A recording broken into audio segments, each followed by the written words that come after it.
Dear viewers, I am going to show you how to fix any font were not working when converting to PDF. So please watch without skip. Thank you.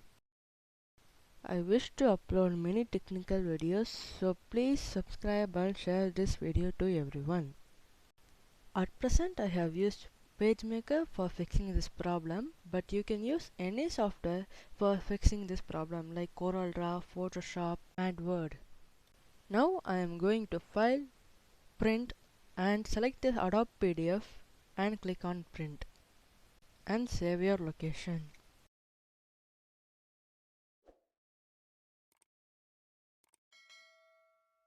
As you can see here, the font is not coming correctly. Now I am going to tell you how to fix this problem. Go to Start and type Control Panel. Open Control Panel and go in under Hardware and Sound. Go to View Devices and Printers.